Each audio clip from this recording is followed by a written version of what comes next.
Bang, bang, bang. Bang, bang, bang. Bang, bang, bang. Bang, bang, bang. Bang, bang, bang. Bang, bang, bang. Oh là, c'est moi et ce n'est pas le professeur Yawa en ce début d'année 2017 qui est quand même entamé d'un petit mois et plus. J'ai décidé de faire un petit top 10 et plus en fait parce qu'il y aura plein de mentions honorables de yaoi publiés en France en 2016. Je le fais suite en fait à une demande qui m'a été faite par le site Yaoi Pulse pour les BL Awards et je me suis dit pourquoi ne pas vous en faire profiter, voilà. Je vais pas parler de sortie fanzine, même si je pense que ça vaudrait le coup de faire un petit appendice là-dessus. Je ferai peut-être un top sur le blog des sorties fanzine, je sais pas si j'aurai le temps de faire une vidéo. Bref, attaquons ce top 10, allons-y. À la 10e position, j'ai mis Ikumen After, donc, dont 2 tomes sont sortis en 2016. Une série de Kazuma Kodaka, à qui on doit le culte, assez culte je pense. C'est un des premiers titres qui a été publié en France, je pense. Kizuna, donc j'ai lu que les premiers tomes et c'était pas forcément super safe. J'ai lu un autre titre de Kazuma Kodaka, un truc sur un auteur de yaoi et c'était pas très safe non plus. Mais en l'occurrence, Ikumen After, c'est très très safe niveau consentement. Et c'est une histoire toute mignonne, toute choupie, entre deux papas célibataires qui tombent amoureux.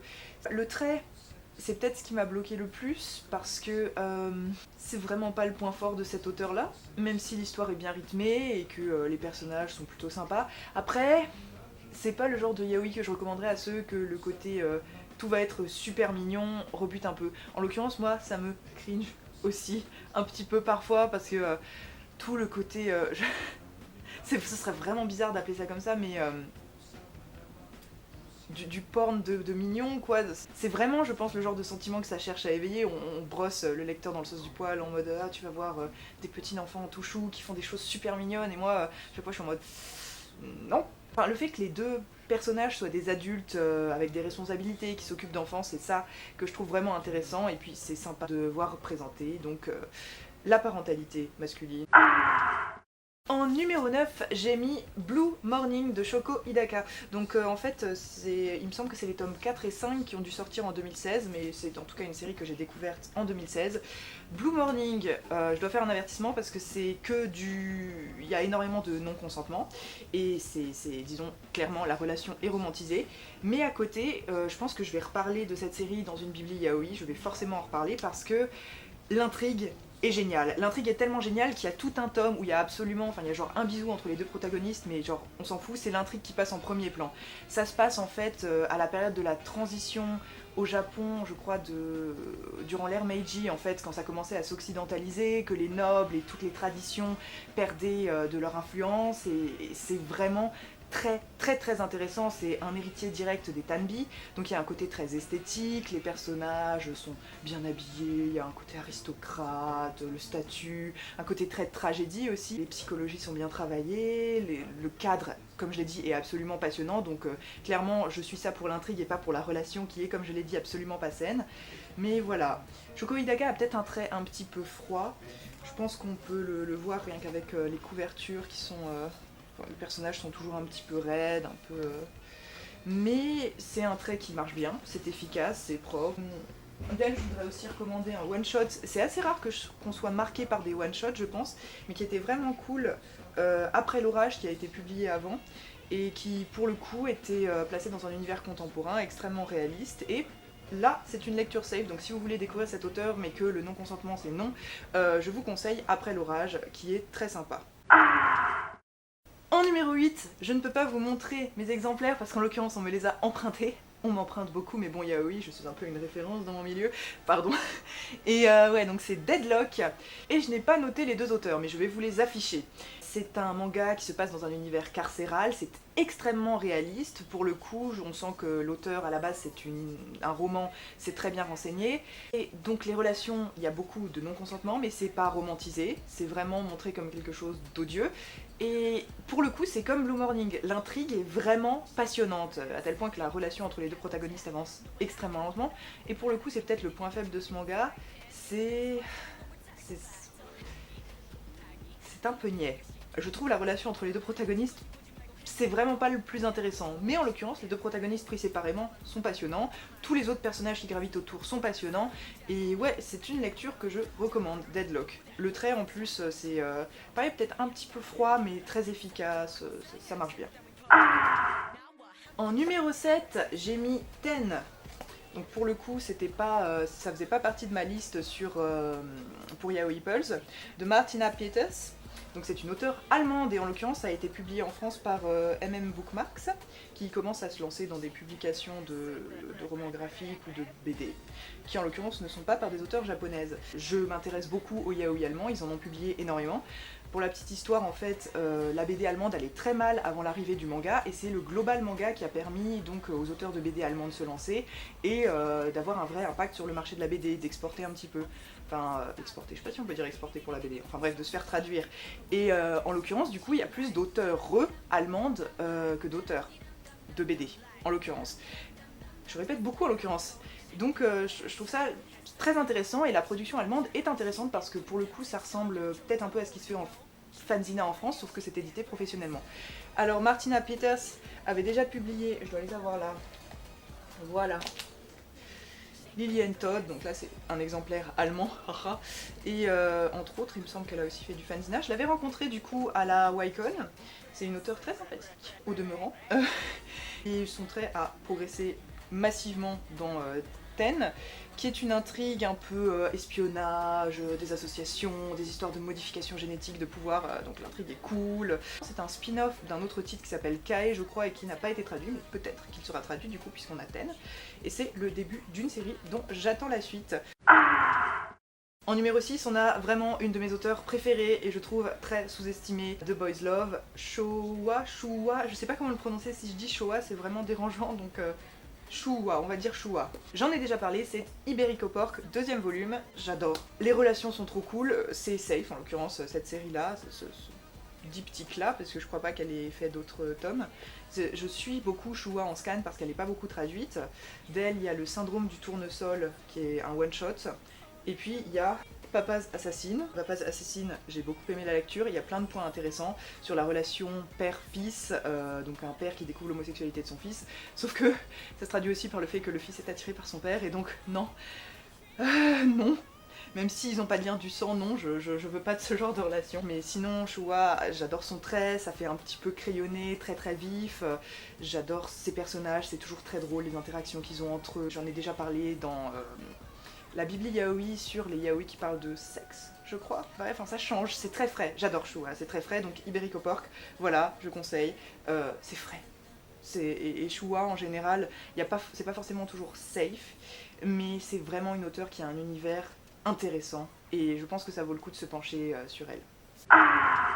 En numéro 5, on a un one-shot, Love Whispers Even in the Rusted Night de Ogeretsu Tanaka, et donc il y a 2 titres d'elle, enfin il y a une série même d'elle qui va sortir en 2017, donc surveillez cet auteur, Ogeretsu Tanaka, c'est un très joli trait, c'est des thèmes lourds franchement, donc il y a du non-con là-dedans mais c'est pas romantisé, c'est très touchant, très prenant, c'est pas le genre de lecture qui va te faire te sentir bien, mais ça vaut le coup de lire, ça parle d'une relation abusive, ça décrit assez bien les sentiments de culpabilité que peut avoir la victime aussi, je sais pas, j'ai trouvé ça tellement vrai et poignant. Après clairement si vous voulez lire des choses feel good, ne vous penchez pas sur ce titre, peut-être que les autres le seront un petit peu plus riants et souriants, mais je ne les ai pas encore lus, on va voir. Vraiment une auteure à suivre, Ogeretsu Tanaka, je vous recommande de vous pencher sur cet ouvrage. En plus ça montre une certaine prise de conscience, je pense, des auteurs japonaises, parce qu'on a une relation abusive, clairement, et c'est pas romantisé, c'est pas montré comme quelque chose de beau et de romantique, c'est montré comme quelque chose de malsain et de destructeur. Après, peut-être la faiblesse de Stitch, je crois que Cordelia en a parlé, c'est que on est très indulgent finalement avec la personne abusive, mais quand même, elle n'est pas excusée. En numéro 4, cette année, on a eu enfin la traduction française de cette série merveilleuse, Dokyusei, Sotsugyosei et Sotsugyosei 2, mais en fait ça y est écrit 1, 2, 3, mais le premier titre c'est pas le même. Je ne comprends rien au titre de cette série. C'est magnifique, parce que donc c'est Asumiko Nakamura, dont j'avais déjà parlé avec le très bon one-shot Crazy Affair, qui est pas safe, donc il y a du dubcon, mais il y a aussi du dubcon dans Dokyosei. C'est peut-être juste pour des bisous, mais il y a beaucoup de baisers volés, d'échanges où ils disent non, mais en fait ils pensent oui, et enfin... c'est pas top, mais il n'empêche que c'est vraiment un très très beau manga, c'est toujours des très très beaux mangas parce que son trait est unique, c'est vraiment magnifique, c'est délié, le découpage, c'est vraiment raffiné. Raffiné, c'est le mot, c'est un manga raffiné. Pour le coup, cette série-là, ça parle de quelque chose de très simple, c'est une première relation à la fin du lycée, et donc les deux protagonistes grandissent au cours des 3 tomes, sont confrontés à des épreuves très réalistes, un proche malade ou ce genre de situation. Donc quel impact ça a sur leur relation, sur eux-mêmes, comment ils se construisent ensemble. Et ouais, c'est prenant, c'est touchant, c'est doux et c'est du beau manga, ça, c'est du beau manga. En numéro 3, j'ai mis Buddhist Priest and a Spider, et le titre a été un peu boudé, il n'a pas été sélectionné dans le top de Yaoi Pulse, et je suis un peu déçue parce que c'est vraiment un titre intéressant. Je n'ai pas dit l'auteur s'appelle Haji. Le style est très shonen. Voilà, une double page. Ça fait très shonen, je trouve, en termes de découpage, d'ancrage et même de design. Sauf que c'est vraiment du bon gros porn des familles, et c'est très rafraîchissant parce qu'en plus c'est du porn avec des créatures, des yokai, donc c'est vraiment pas une sexualité qu'on a l'habitude de voir représentée. Je trouve que c'est une des qualités et une des séductions du hentai, le côté complètement... Enfin, il n'y a pas de limite en fait à ce que tu vas imaginer comme sexualité, et en l'occurrence c'est très safe, les relations sont très cool, tout est consenti, et les personnages sont franchement attachants. Il y a une espèce d'intrigue sur la nature du personnage principal qui est un prêtre mais qui en fait un petit peu surnaturel. L'histoire est cool, les personnages sont sympas, et le porn est génial, parce que je pense qu'on est peut-être un peu en frileux en France parce que ça fait vraiment pas partie de notre culture, mais des scènes avec des êtres surnaturels, je trouve ça super intéressant et super rigolo à voir, quoi. Et ouais, enfin, autant le non-consentement romantisé, quand on me dit c'est que du fantasme, ça me cringe un peu, mais autant quand c'est que du fantasme avec des choses aussi bizarres qu'un homme araignée qui a 350 000 pattes et qui te fait des choses avec toutes ces pattes là, je trouve ça très rigolo. Et donc ouais, je recommande si c'est votre délire ce genre de choses, et même si vous aimez les histoires avec des personnages attachants et des univers un peu surnaturels, un peu du coup traditionnels japonais. On a aussi un taco, un poulpe, très très mignon, très très attachant aussi. Il y a des physiques assez variées puisqu'il est chauve pour le coup. Ça change des bichonnets, non? Vraiment un chouette titre, et je pense aussi une prise de risque pour le coup, mais un manga vachement intéressant. En 3ème place, on a les titres de Kanaki, et moi je les ai achetés en allemand, parce qu'en l'occurrence ils sont sortis en Allemagne avant de sortir en France. Ein Fremder im Frühlingswind und Ein Fremder am Strand. C'est très doux, très mignon. Le 2e tome surtout m'a beaucoup intéressée parce qu'il parle de comment est perçue une relation homosexuelle par la famille du héros, et comment est-ce que tu vis au quotidien dans ta famille quand t'es en couple avec quelqu'un du même sexe, et même en couple tout court. Vraiment, c'est très agréable à lire. Je pense que c'est ça, surtout très agréable à lire. Non, je sais pas quoi dire en fait de ce manga, à part lisez-le, il est bien, il est vraiment bien, il est cool. Le trait aussi est très aérien, il y a un côté pareil très vif, avec un ancrage super fin. Ils ont tous un petit peu la même tête, c'est peut-être ça qui me plaît moins. C'est cool, c'est cute, regardez comme c'est mignon. Voilà, je sais pas. Et donc là on va passer à une petite série de mentions honorables. Cette année est sorti un 2e manga de Nojiko Hayakawa, dont j'avais déjà parlé avec Dans un coin de ciel nocturne, et donc son trait est magnifique. On a eu le carnet de notes d'Endoken. Alors, graphiquement c'est magnifique, après j'ai trouvé l'histoire... 2 titres de Ringo Yuki en 2016, et ça c'est cool parce que Ringo Yuki c'est une auteure très intéressante. Alors on a déjà un recueil de petits one-shots, Konjuku mélancolique. Le problème c'est que c'est plein de petits one-shots, donc à chaque fois on a envie d'en savoir plus. Et on a eu un one-shot, donc complet, c'est pas un recueil de one-shot, c'est un one-shot, Tamayola, qui se passe au début du 20e siècle, fin 19e, en tout cas dans un cadre japonais, avec un fils de bonne famille, un internat. C'est très Tanbi aussi, ça fait très esthétique, ce genre de cadre, sauf que c'est un traitement très réaliste, donc ça fait un peu penser donc, à Blue Morning, sauf que pour le coup, relation consentie aussi. C'est très consent. Les 2 tomes sont plutôt safe, honnêtement. Pour le coup, je pense aussi que le fait que ce titre ne soit pas dans mon tome 10, ça va en étonner plus d'un, parce qu'il a eu l'air d'avoir son petit succès. Donc on va parler de l'auteur Natsuki Kizu. Il y a eu 2 titres de Natsuki Kizu qui sont sortis en 2016. Donc un recueil de one-shot, c'est pas vraiment... les personnages sont liés entre eux, mais bon, c'est pas très clair. Yukimura Sensei to Keiken, et le début d'une série, Given, dont le tome 2 vient de sortir. Yukimura Sensei to Keiken. J'ai pas du tout accroché. Le trait est sympa, c'est pas forcément très marquant, mais j'ai trouvé le découpage un peu brouillon, les histoires allaient trop vite, le rythme était bizarre, et les personnages sont tellement immatures, mon dieu. J'ai pas flashé sur ce recueil, apparemment il a plu, mais non. Mais à côté, je peux vraiment vous recommander Given, que j'avais lu en scan avant. Un très bon titre. Il y a un univers assez séduisant, c'est l'univers d'un petit groupe de musique au lycée. On a 2 personnages dont l'un est vraiment torturé, on se demande ce qui s'est passé, donc il y a une petite intrigue en dessous, mais c'est bien. En mention honorable, on va aussi parler de 2 séries qui ne sont pas du yaoi, mais qui pourraient intéresser les amateurs de yaoi, je ne sais pas. La première, sortie en 2016, le tome 3 a dû sortir en 2017. Mais donc il y a 3 tomes, c'est Le mari de mon frère de Gengoro Tagame. Donc c'est un auteur de bara, qui écrit des baras... c'est graphiquement un des plus solides, je pense. Il a été invité à Angoulême cette année, du coup, pour ce titre-là. Mais avant, il écrit des BD de cul, et il est aussi... il a l'air très engagé dans la cause LGBT au Japon, il est très intéressant à lire. Vraiment, ça a l'air d'être une personne intéressante. Et Le mari de mon frère, c'est un titre très engagé aussi. En fait, on a une espèce de vulgarisation de l'homosexualité.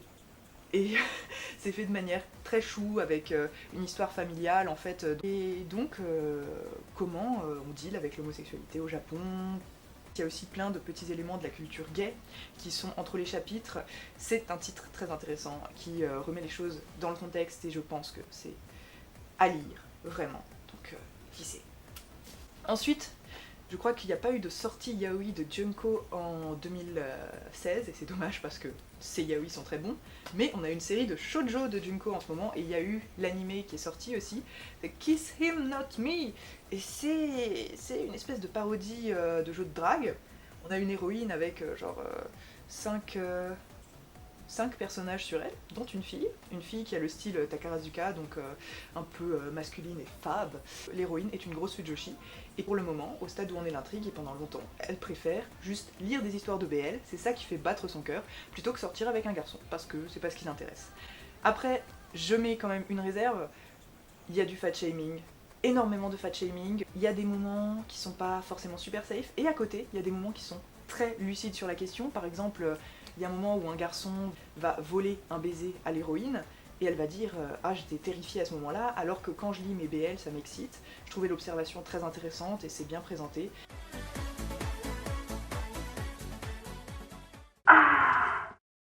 Et on va enfin passer à mon numéro 1, et c'est absolument pas objectif parce que je vois plein de défauts dans ce titre, mais ça a été un énorme coup de cœur. Et donc c'est la série Canis. Donc on a eu Canis Dear Mr. Rain, et ensuite Canis Dear Hatter 1 et 2. Pareil, là, c'est un peu bizarre comme série. C'est de Zach, et le trait de cet auteur est génial.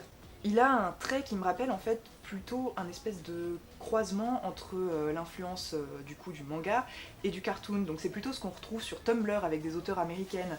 C'est vraiment très dynamique, très drôle, ils ont des têtes pas possibles. Attends, là il fait des espèces de SD très cartoon en fait de ces personnages.